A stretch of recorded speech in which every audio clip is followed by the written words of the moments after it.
And the playoff races are heating up with some unlikely teams on the outside looking in. The Texans have won 3 straight to stay in the playoff hunt, with the Chiefs and Lions getting huge comeback wins on Sunday to stay alive. And so, Canty, here we are, week 13, right, in the NFL coming up. Who are the scariest teams right now currently in the playoff hunt? It's the teams in Texas. It's the Houston Texans and the Dallas Cowboys. I'll start with the Texans first. They got guys up front that can hunt. Oh, yeah. Will Anderson Jr. is flying under the radar. I know a lot of people are paying attention to what Myles Garrett is doing, what Brian Burns with the New York Giants are doing.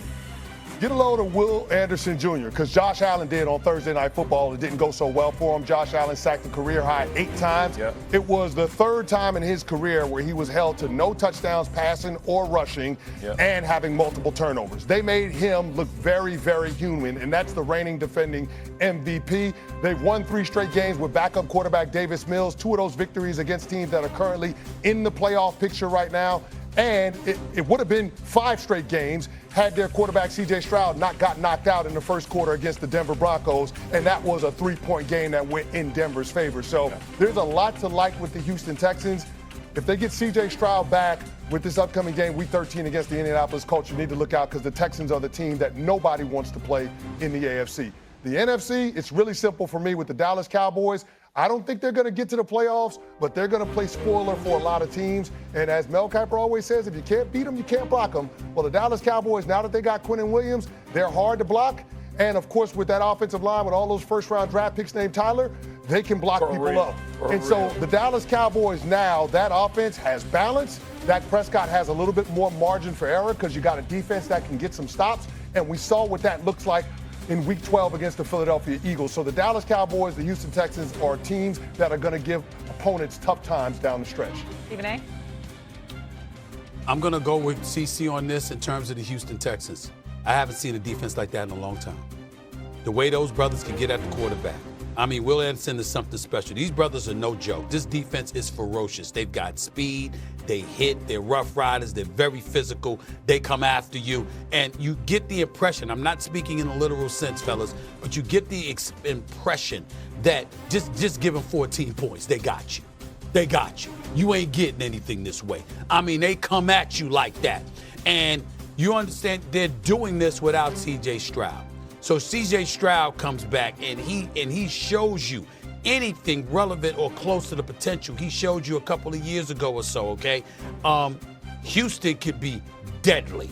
I view them as my sleeper. You do not want to play this team, not that defense. They are something to behold. I really believe that. The only team I would say, when you talk about the Texans, and I think their defense is legit, even with Stroud coming back, I would say probably I would lean towards the Chiefs. Like the Chiefs, you know, the scariest team that's in the hunt, that's outside of it right now.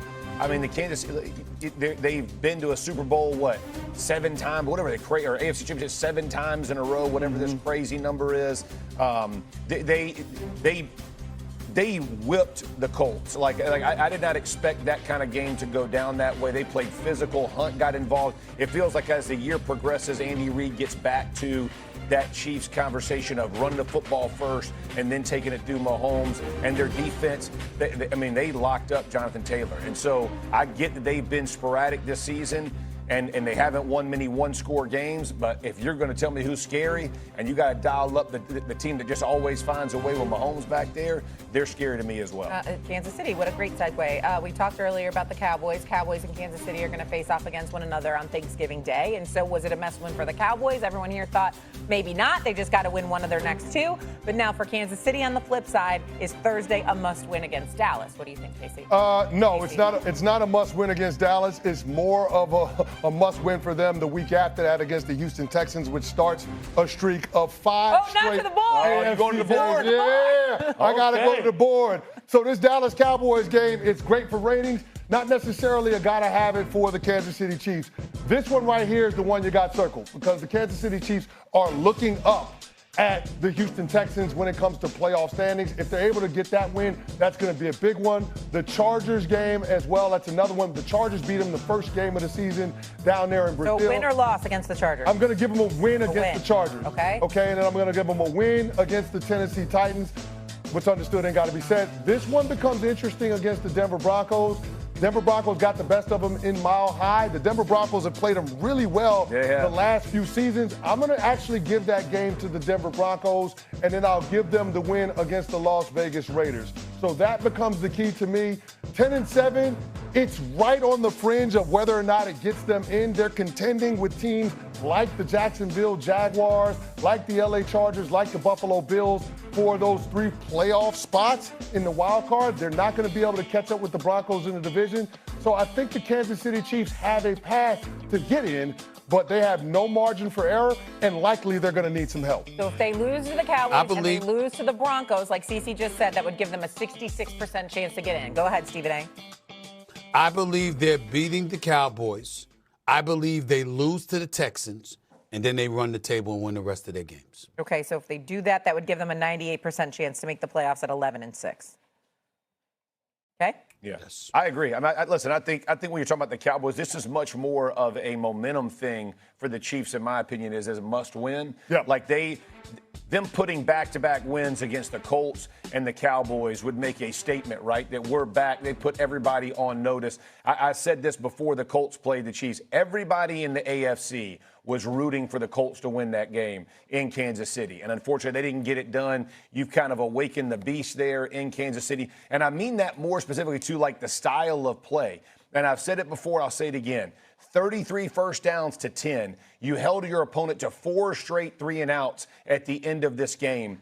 That is work, y'all. Like that ain't, and you're talking about what we considered one of the best and most explosive offenses in football going into that game. Spags, Andy Reid, Nagy, they did a great job of making sure, and they only won in overtime. Like this is, the Colts had an 11-point lead in the fourth quarter and couldn't close it out. Jeff, that's the part that's hard for me to digest when it comes to the Kansas City Chiefs.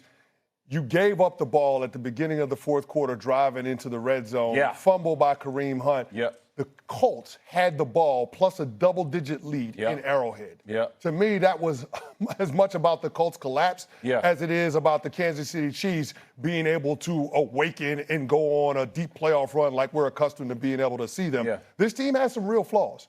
And I think that we have to acknowledge that. Like the running game, even though it was better against the Indianapolis Colts, it's been uneven throughout the course of this season. Patrick Mahomes has had turnovers that have been uncharacteristic, as we've been seeing in recent games in the red zone. Those things can't happen. So, again, I don't want to dismiss a team that has championship DNA, but I also can't dismiss the questions that they've posed to us throughout the course of the season and the body of work through 11 games. Okay, the good news is they'll play the Cowboys, win or lose, on Thursday, and then they have a little extra time to prepare for the Texans. We know how Andy Reid does usually with extra time, although this year that wasn't necessarily the case. Coming up, the Steelers and Bills meet Sunday as both are fighting to get into the playoffs. Which of these two